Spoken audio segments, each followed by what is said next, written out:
Can viruses help us cure cancer? The team that unboiled an egg, and how do you become a college professor anyway? All in this episode of Goggles Off.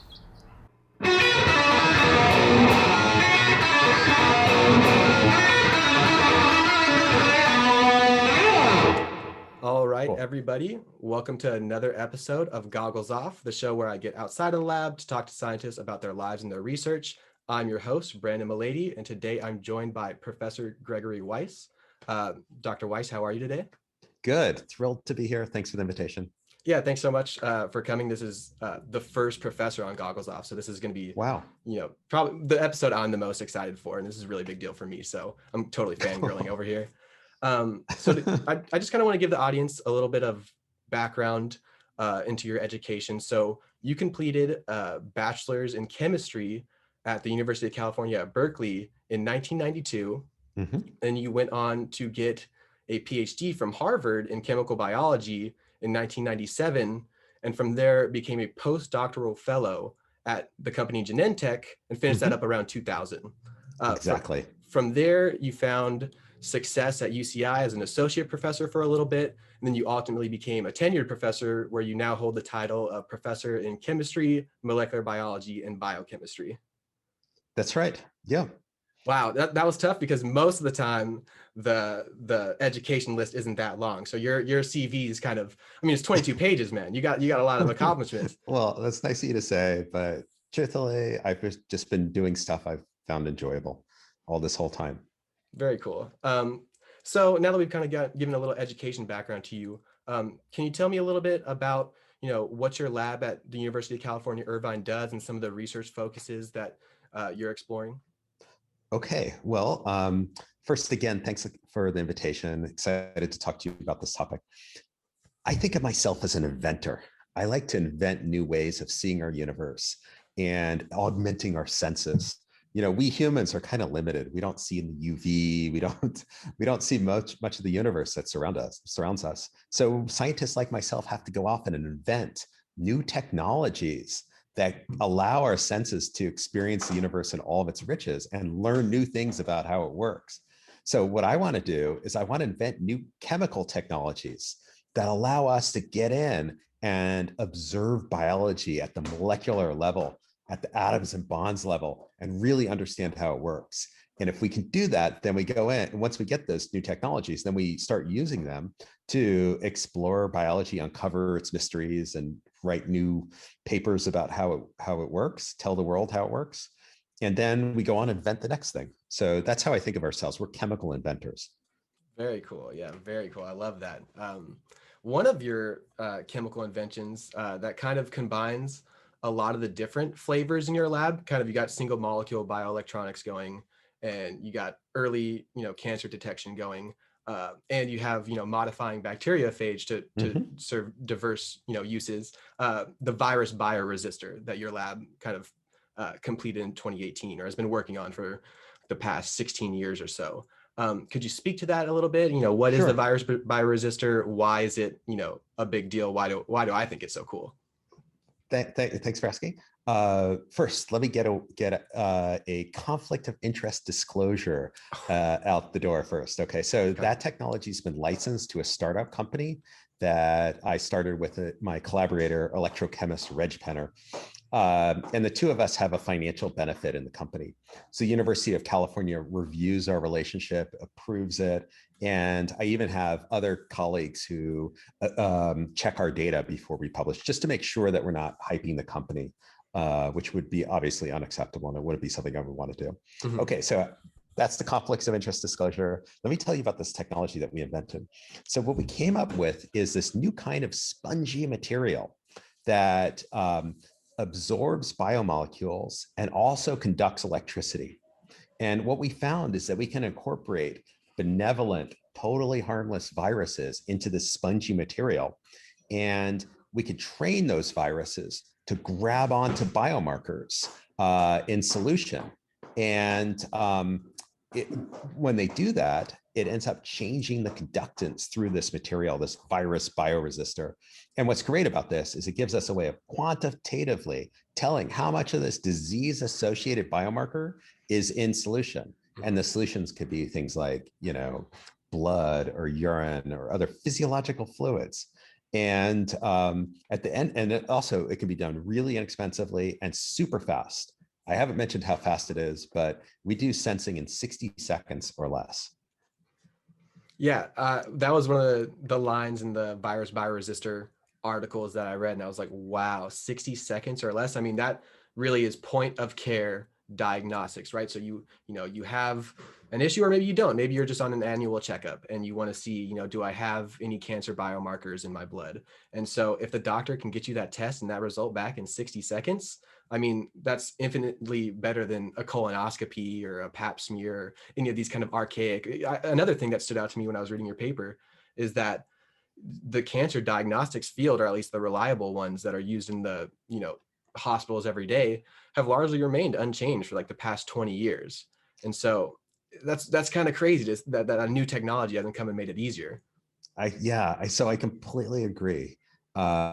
This field is ripe for disruption in a positive way that's going to totally benefit patients, benefit doctors by making them more successful, and ultimately benefit all of society. Mm-hmm. I'm like yourself, Brandon. I'm shocked that we still do this thing where we collect samples, send them off to this lab, and then the patient is literally waiting for weeks. And Mm-hmm. sometimes the physician gets the data back in a few days, sometimes not. But regardless, it's going to take a couple of weeks before the physician can sit down, review the records, and then call the patient and talk to him or her about this really consequential diagnosis. How much better would it be to be right there, right with the physician, and the physician's telling you, hey, nothing for you to worry about.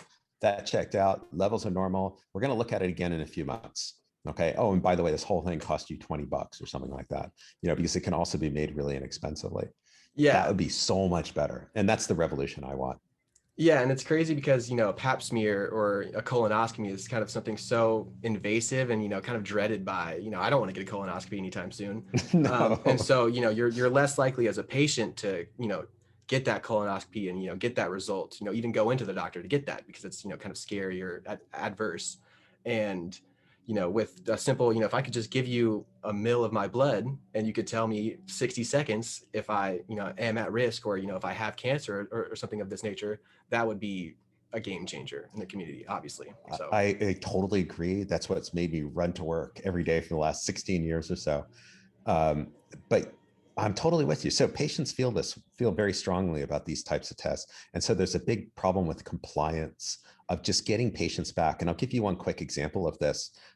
Patients who have been successfully treated for bladder cancer are required to go back to their physician's office, usually a urologist, and get scoped out, have their bladder scoped out by threading a very fine optical fiber up into their bladder. And you can imagine patients are not crazy about that. And so compliance levels are really low. And we know we could be more successful at treating this disease if we had a better way of doing this. And patients would obviously appreciate that as well. So that's our lab in conjunction with Phage Tech, the company that I alluded to earlier, is running a clinical trial, actually a clinical test to develop technology to look at recurrent bladder cancer and try to make that really terrible disease, which comes back in like 50% of patients who have been treated, make that a disease that's so much more manageable and so much less painful for patients. Its applications are not just limited to cancer, actually. There's actually, a bunch of other things you can do with it. So what are the kind of the other applications that you're excited to apply this technology to? Well, I think it's going to be really killer for infectious disease. Those are the kind of things where physicians need to know right away if someone has, some particular disease or not. And so I could see it being very useful there. I also want to have something, and I haven't quite worked out the details on this, but we're thinking about it, something that would work in an ambulance where, again, you really need an immediate response. So we're working on a bunch of things where the physician needs that insight right away. Now, I could tend that physician also needs insight for cancer.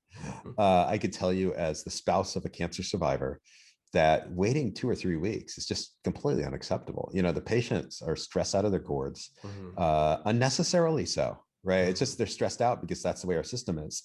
And I know that if we were getting information right that same day when we were seeing our physician, it would have really helped a lot of the the worst aspects of fighting cancer, which is the psychological aspect, right? So on top of everything else, if you're waiting around for the scary, diagnosis, it just adds to the incredible toll that disease takes. And so I know this is going to be really helpful for patients in the future. Very cool. And then kind of beyond that, the papers that you had right now, it seemed like they were only looking at one cancer biomarker, but you mentioned in a paper that, your future projects could have, you could have a whole slew of virus bioresistors with different bacteriophage, all seeking out different cancer biomarkers. And then through this way, you could have kind of a whole, broad swath approach to see if, there's any sort of cancer biomarker in there. That's exactly what we want. We want to get a fingerprint for cancer biomarkers. Cancer is a very heterogeneous disease, meaning that there's a lot of different types and different biomarkers depending on what stage. And so it's really useful to get a whole bunch of these at the same time. And that's what we're aiming for. Awesome. Very cool. Very cool. And then, so in your background, it kind of said that you had your early years in organic chemistry, and that was kind of where you first kind of fell in love with science, I guess. Can you talk about the research you did during your graduate career, or when you were working on this organic chemistry? Sure. Why don't we just start with undergrad? That's when I really did literally fall in love with organic chemistry. I was a pre-med, and my father was a physician. I was really excited about this idea of going to hospitals. But a funny thing happened. I found that I just didn't like the smell of hospitals. And as much as I loved this idea of a medical career, I really didn't like the way the hospital smelled. And at the same time, I was taking organic chemistry, and I just literally thought, this is so cool because it explains so much of the universe around us. And so I found a laboratory at UC Berkeley to work in. And let's see, one of the projects we worked on was this project to build a database of rings that are connected together. So 3 rings that are connected together for use in drug development and drug design. And it was actually a really fascinating project. It was sort of an early artificial intelligence project or something like that, automated drug design project. It was really fun. I had a lot of fun doing it. I became hooked very quickly. I also hate the smell of hospitals. And I am an avid believer that that yogurt, frozen yogurt place, it's like, I think all frozen yogurt places smell exactly like hospitals. And so I avoid them at all costs. It must be the disinfectant or something. I hate that smell. It's just disgusting. It smells like, I don't know, death. Okay. And then kind of, how did you find yourself going to Harvard following that undergraduate? And then why did you even decide to pursue graduate school? I mean, that's such a lofty goal. Well, so I loved being in the laboratory, and I loved coming up with new experiments and things like that. But I knew that I'd have to get a PhD to be able to drive the ship, to actually run the operation. And so it was pretty obvious that I wanted to go to graduate school after undergrad for that reason. But I think I got really lucky in this regards at landing at Harvard. It's hugely competitive, and I just, sometimes you just get lucky, I guess. And I'm not sure how it exactly happened, but I ended up in my dream laboratory as a graduate student. So again, that was some element of luck. I think that's all I can think of to explain it. So Wow. That's really cool. Good for you. Yeah. Harvard is, I saw that and I was like, oh my God, what a beast. Yeah. I would say it's I don't know. So I think so. I guess I got to tell you now, putting on my University of California hat, I will tell you that what we do at University of California is just as effective, just as good, and just as special as what happens at Harvard. I don't think that the teaching there is any better or anything like that, but it was a fun place to be because I met some really amazing other, classmates. That was really great. But yeah, I think, UC does a really, really good job. And so, so just, I don't want people to think there's some special thing about Harvard that's really unique about Harvard. Yeah. Honestly, there are really amazing programs at the PhD level that are just in the Midwest that are kind of unheralded, that are really outstanding. University of California is very lucky that almost all of the university programs are equally good. It's just one of these powerhouse state schools. But then every state has at least one really great university where you can get just a first-class education, I would say. Yeah, and then I mean, the department and the name of the department isn't so important as just the fit, of the individual going to the school and the lab that you're actually trying to get into, right?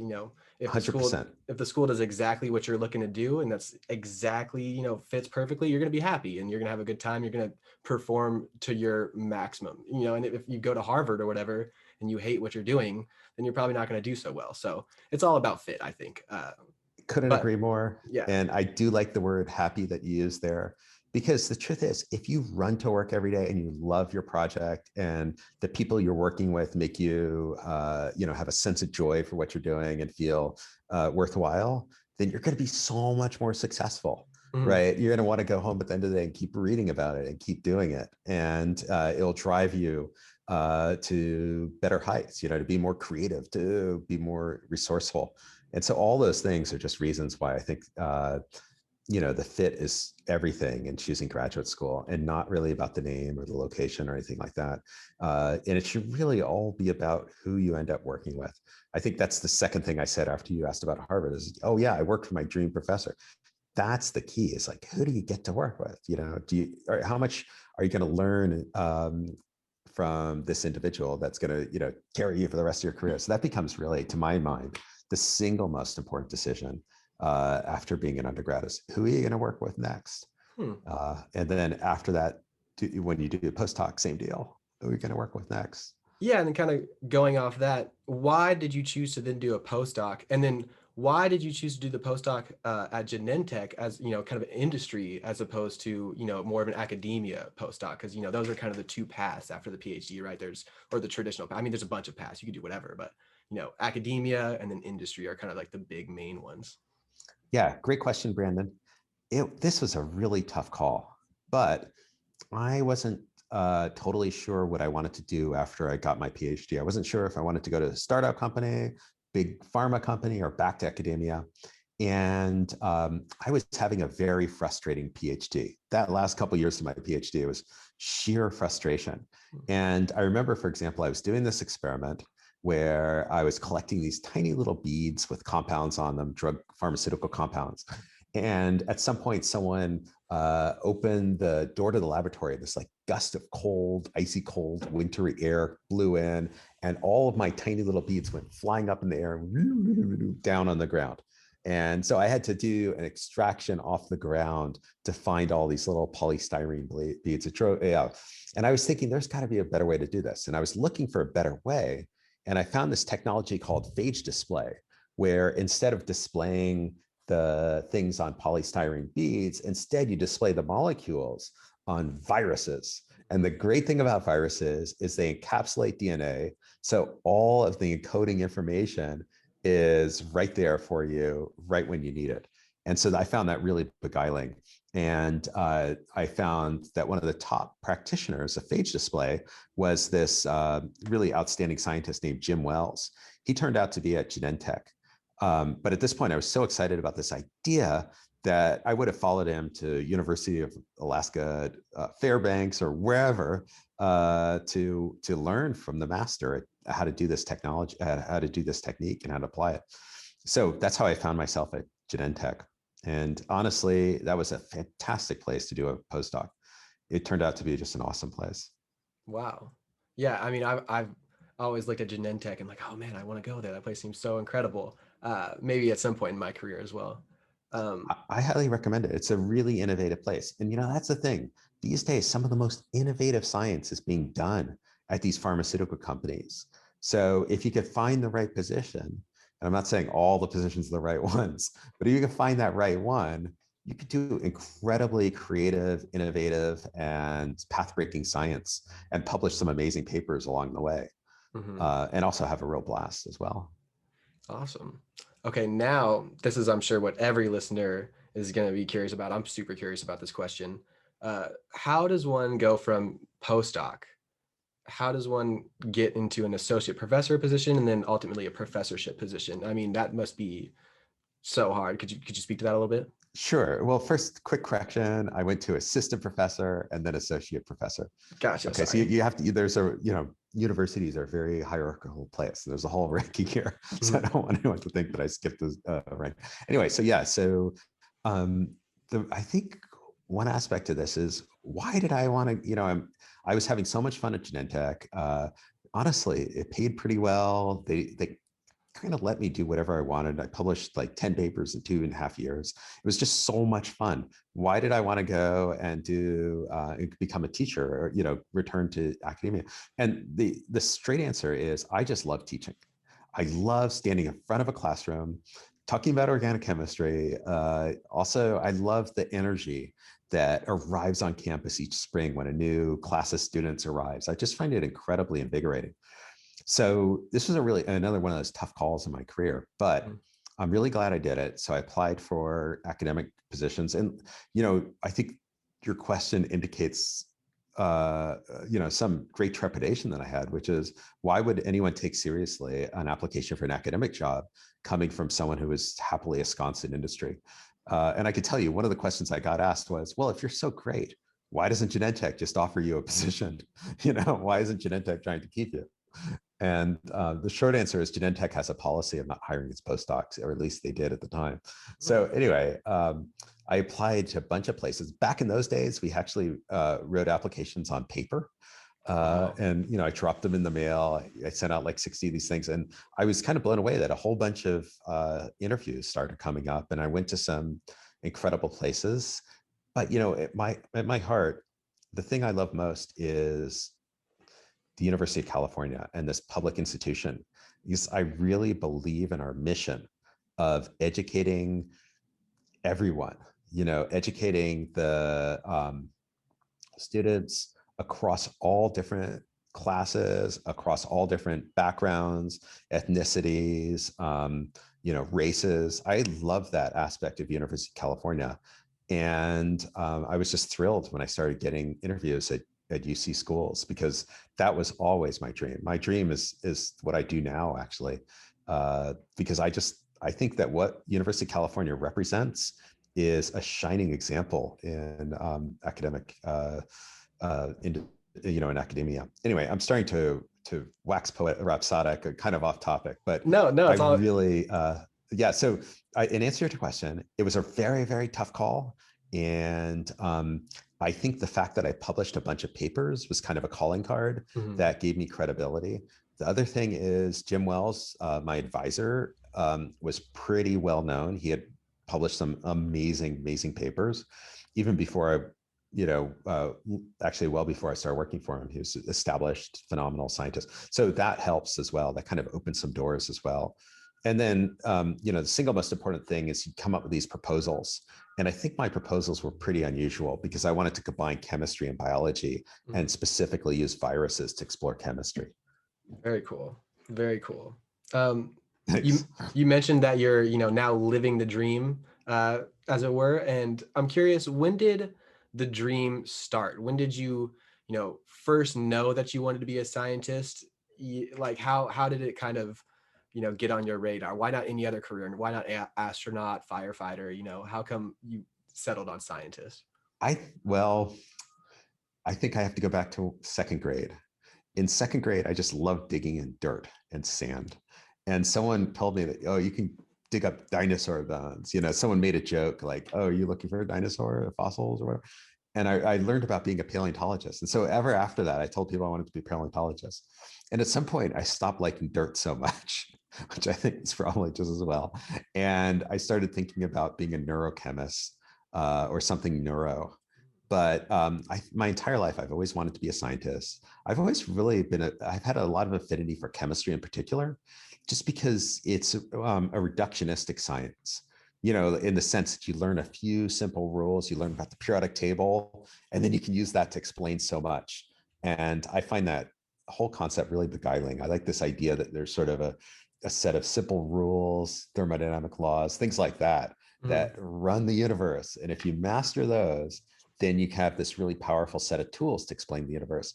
And so sometime also when I was really, really young, like I'm talking maybe third or fourth grade or so, I remember my mom showing me a periodic table of elements and telling me that everything on the universe is here. And I refused to believe her at first. I said, all right, what about Jupiter? I don't see Jupiter. And she would say, oh no, it has this material. And then we see this particular gas is on Jupiter, and here is hydrogen here, you know, and so on and so forth. That really blew me away. And I think from that moment onward, I wanted to be a chemist. So I think I've always wanted to be a chemist of some sort really young, but I also wanted to be a physician. And I think if you asked me at other points, I might have told you something else. But I think in the back of my mind, I've always wanted to be a chemist. So yes, this is my dream gig. And Wow. talking to you, talking to other people about science is really what I want to spend the rest of my life doing. Very cool. Yeah, I remember kind of a similar story. I remember having my mind absolutely blown when my dad was like, see, this is carbon.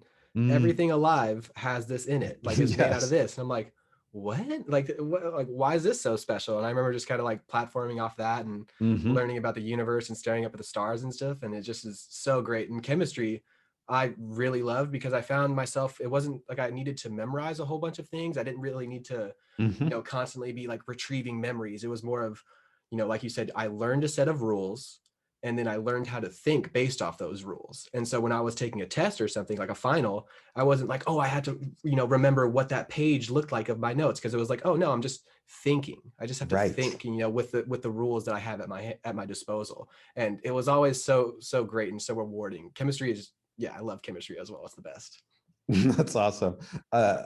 I hope you never lose that sense of wonder, I hope because not. that's the best part of science, right? That sense that the universe is an oyster that, for you to explore, and just that there's endless, boundless mysteries and new things to learn. As oh my gosh, that's really the thrill, and that's the second best part of being a scientist. First best part is helping people see that, and then the second best part is appreciating it yourself. Definitely, definitely. Um, Could you speak a little bit?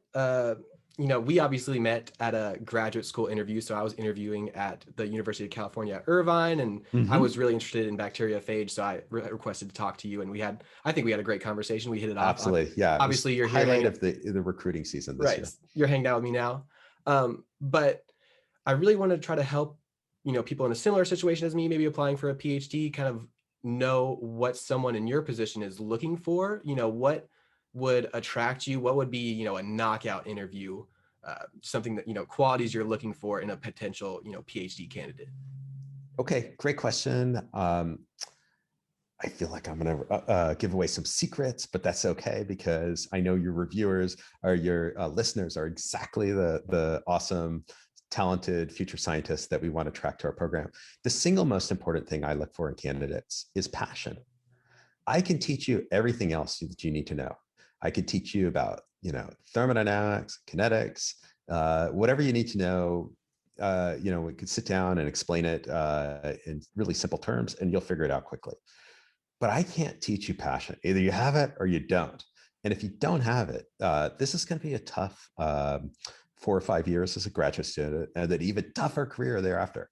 So that's what I'm looking for. So I'm looking for people who have that little spark of energy, of thrill, and also just a desire to see the world, to just be fascinated by stars. Exactly what you said. You go down to the beach and you're not just like sitting there, you're just like puzzling over all of this immense amount of diverse marine life that's even just the diversity of sand particles that are there, diversity of everything, right? Or just enjoying it, just for the sensual pleasure of the sun on your skin, but then also just enjoying it for thinking about all the little creative sparks that it gives you of just being in this environment.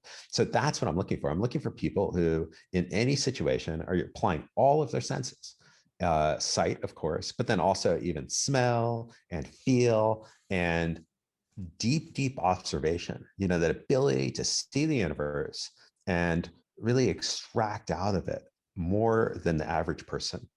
And you know what's funny, Brandon? I find this quality in artists. I find that people who also have some additional passion are also going to be really good at the bench, because that additional passion gives them a different perspective and additional dimensionality to their thinking, right? Then it's not just like what I learned in textbooks and, Newton's laws or whatever. Then it's much more of, yeah, but the other thing is I want to capture the essence of what's going on here by, the fact that I like to sketch it, or the fact that I see more colors about it. Do you know what I mean? And so I find that kind of observation makes someone really successful as well. So it's passion, observation, and then of course I'm looking for the usual: the ability to work well together, the ability to be coachable. That turns out to be a really critical thing. And the other aspects of being a scientist that I think we overemphasize turn out to be less important, I believe. Hmm. So, for example, I don't know why, but society thinks that only really, really smart people can be scientists. And I find that's actually not really the case. I find that there's a Poisson distribution, which is how we chemists like to describe a bell curve. There's a Poisson distribution of intelligences, and everyone can bring their own spark and their own special abilities to being a scientist. And that those differences makes a really rich tapestry that makes a successful laboratory team.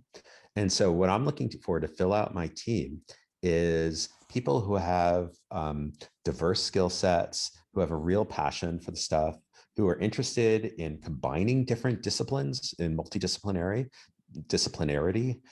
and above all else, just some innate hops, which is things like observations and ability to see the world a little differently. So all those things is what we're looking for. And I hope the interview, I know you shined in this interview that I gave you, but I hope that interview kind of gave you some idea of how faculty are thinking about what makes a really good scientist. Because it's not an easy thing, right? I can't just go in there and say, "Hey, tell me about why you want to come to graduate school," and then expect an honest answer that's going Right. to determine whether someone's a good person to have on the team. So it becomes a real challenge, actually, and it's something I'm really passionate about. It's very cool. And yeah, I totally agree with this notion that, you don't have to be this guy behind you. You don't have to be Albert Einstein to be a Yeah, scientist, right? I mean, it's not totally necessary. I mean, like for example, growing up, I was never super good at math, but perseverance, you work at something, you can learn whatever you want to learn. You just got to work hard.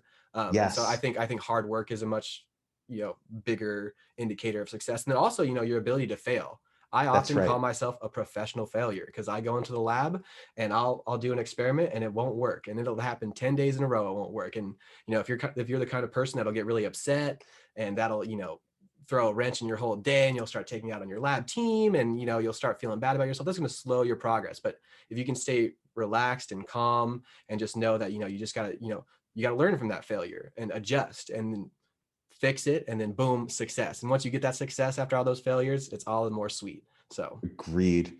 Agreed. Yes. So I don't know anyone who's at the Einstein level of intelligence in science.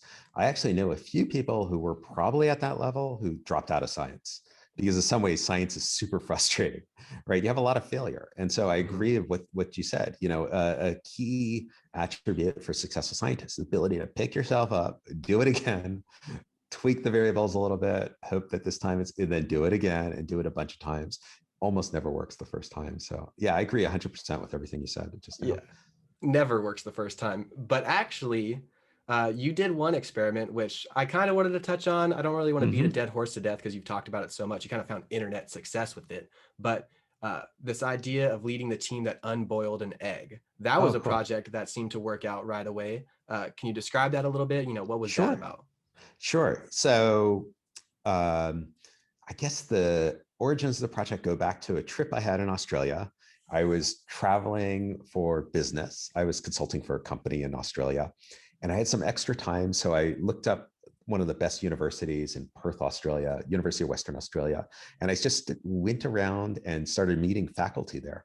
And I was in this guy's office, Colin Raston, and he was telling me about this crazy gadget that he had invented that applies shear forces. So shear is the property of sliding. So he came up with this way of putting mechanical energy into molecules sliding past each other.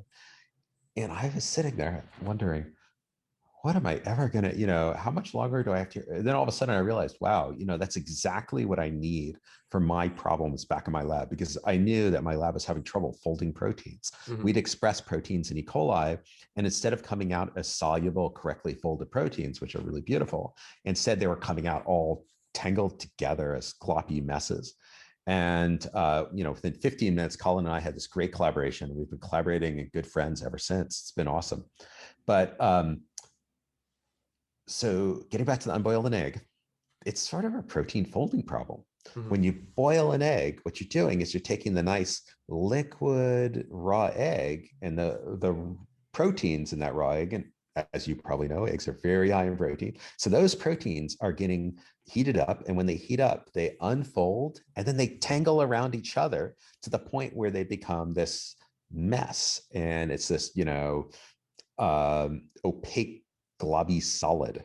And that stuff, it turns out, because the proteins are so tangled up, they don't want to refold around each other. So I thought we can use this shear stress to pull the tangled proteins away from each other so they could get a chance to refold without getting tangled with each other. Okay, so anyway, we did this experiment. We go back to California. We get one of these VFDs, and it arrives with this really talented graduate student, Michaela Mundy, and it works great. Like, it literally, like, we plug this thing in, and within a day or so, we're getting great refolding results. And I was totally blown away by this. But the reviewers or a peer-reviewed paper refused to believe us. They said something like, it works for your special case proteins, but it'll never work for my proteins. And so therefore, I'm not interested. This is really frustrating, because one of the things you have to do is not just convince the reviewers that what you've done is scientifically correct, but that it's actually important. Otherwise, why publish the paper? If it's not important, no one wants to publish it. Okay, so anyway, I start having this duel with the reviewers, and it's like playing whack-a-mole.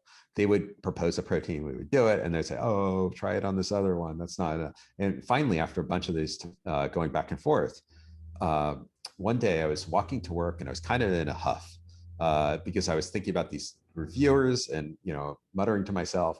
And then I realized we need to do something everyone agrees is a tough example. And I had eggs for breakfast, and I was thinking, we need to unscramble the eggs, because everyone knows you can't unscramble. And then I started thinking about it a little more and realized, well, actually, that's going to be hard, because egg yolk is complicated, but egg white actually is surprisingly homogeneous. It really is. A lot of ovalbumin is in egg white. So egg white, unlike egg yolk, is pretty straightforward. So, we started doing this thing where we would take egg white, pull apart the molecules, and then give them a chance to refold using this vortex fluidic device. And this worked really well. So it worked surprisingly well. And it became, I think you called it an internet success. So it's like, in only 5 years, we became like this overnight success. Or maybe it was 2 years, I've lost track, but it was some amount of time, like years went by. And then all of a sudden, like, people were like, what, you unboiled an egg? You can do that? So go figure. Yeah, crazy. Like something like 1 million hits on YouTube or something, and you did a Reddit Ask Me Anything. That must have been a lot of fun. I bet that was It was cool. awesome. Yeah. Yeah, truthfully, it is awesome, because I don't get to communicate with enough people. I talk to my organic chemistry class, I talk to my graduate students, but to look up and see that there's 70,000 people in the room for the Reddit AMA with me who are following these answers to completely crazy questions is totally mind-blowing. And just to have, people who aren't scientists engage in these high, these high level questions that, maybe they don't even realize how much they are a scientist right now by asking these little Reddit questions. But yeah, it's really great to get the community involved in this, because I've never really thought anything in science was so difficult, that you couldn't explain it to a normal person. You got to take out a little bit of the jargon, but you should be able to communicate to a general person. And so, yeah, I think stuff like that is really great. I think the Reddit Ask Me Anything is awesome. I would love to do that at some point in my life. I just got to get a little more successful. That might happen, Brandon. It could happen. Actually, it I could have happen. a good feeling about it. I think it really could. The Reddit AMA is a really powerful forum to communicate to the public. And it's especially exciting if you're talking about something like thermodynamics and kinetics, not using those words because those words are intimidating, but using other words to describe these really fundamental concepts. that are at the core of how we think about biology and biochemistry. And that's super exciting, right? Because that's information that the listeners would otherwise never, ever encounter. Mm-hmm. And so I find that really thrilling. Yeah, it is really cool. Yeah, definitely. And then kind of give just a little bit of background to the unboiling the egg, right? So you mentioned that this rotary device that applies the shear stress is really good at refolding proteins that have misfolded, or their fold is wrong in some way. And just to kind of give the audience a little bit of context, a protein's function is often dictated by its fold. So much like a wrench is really good at unscrewing a bolt because it fits around it perfectly, the function of a protein is dictated by its shape most of the time. And I know in my lab, I've designed proteins where I want to attach, I have a protein of interest, which is what squids use to camouflage, and I can't really see it under a microscope. So I want to attach a fluorescent molecule, a fluorescent protein called M-cherry to it. So I can, see it under a microscope and get a lot of great data back. But upon purifying the protein, I found that it's not red. Why isn't it red? It's supposed to be red. That's really cool. Right. And so it wasn't folded properly. And so I had to, kind of turn to the internet and start reading stuff and try to figure out how to refold the beta barrel of the M-cherry to get that structure back, to get that, fluorescence back and get the color back for the subsequent. Otherwise, the post-translational modification doesn't take place and you never get the fluorophore. Right. And so I had to try to refold it. And it took me, I ended up doing like a dialysis kind of set up. And it took me like 2 days. Right. And your method, like what, a couple minutes? Yeah. Yes. So the short answer is yes, with a big caveat. The big caveat is you have to know a lot about the protein to begin with. So, so dialysis is a little more straightforward because you just, plug it in, leave it, go away. In my method, you have to know something about what its optimal buffer system is and redox conditions and stuff like that. And so it might take you a couple of days to get to that 10 minutes. Right. And that's a level of nuance that I wasn't as effective at communicating, but it's actually a really important point.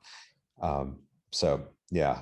Sure. But I mean, once you optimize it, then that bottleneck that would have, been a 2-day process is now 10 minutes. And so, it's just optimization. Yeah. Yes. And so I guess kind of that's a super interesting experiment. It was cool. Yeah. What did you eventually find that the RFP and the squid protein talk to each other by by fluorescence transfer or anything like that? So yeah, this project is kind of still ongoing. So we're trying to get them to see if they talk with Fret.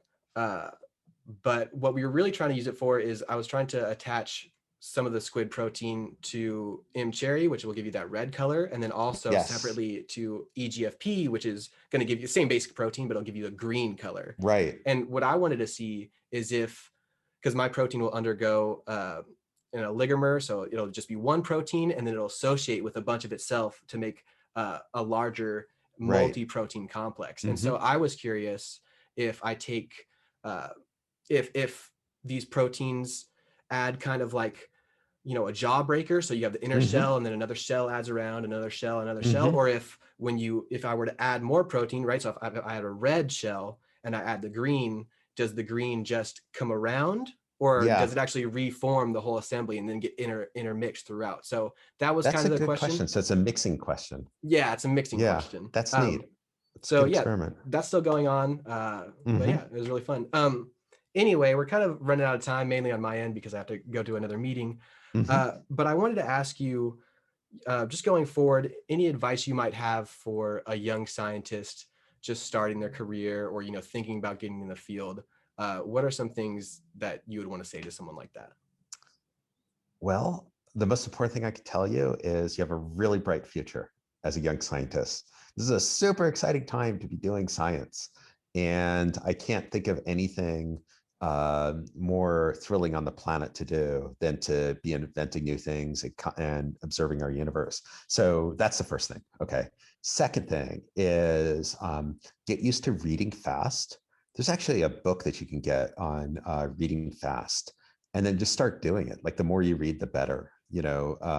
Read a whole bunch of journals every week, and then find good people around you. Like I feel like I learned as much from the graduate students in my laboratory and the postdocs in my laboratory as I did from the faculty. And so really choose good environments that have a lot of other people of like mind who you like talking to and you like talking about science with. So those individuals can be incredibly important and helpful to you. And who knows, maybe they'll be lifelong friends, like some of my friends who I went to graduate school with. But yeah, so I think all of those things, read, get started on it, read, and find a good team of support are all really good advices. So I think Awesome. That's what I would recommend. Awesome. Well, again, thank you so much for being on the show. It was an absolute pleasure for me. Yeah, I'm like shaking. I'm so excited. I can't wait to edit this afterwards. So yeah, thank you so much. You're welcome, Brandon. Thanks a lot. It's been a real pleasure. And I just want to wish you much success going forward. I think you have a really exciting career ahead. And I also shouts out to your listeners because I'm excited to hear their science in the future. Thanks for tuning in to this episode of Goggles Off. Hopefully you learned something new. I know I sure did. If you liked the episode, please drop a like and subscribe to the channel. Really mean a lot as I continue to grow the podcast / show and bring the latest and coolest science to all of you. So thank you so much again for listening. Till next time, this is Goggles Off.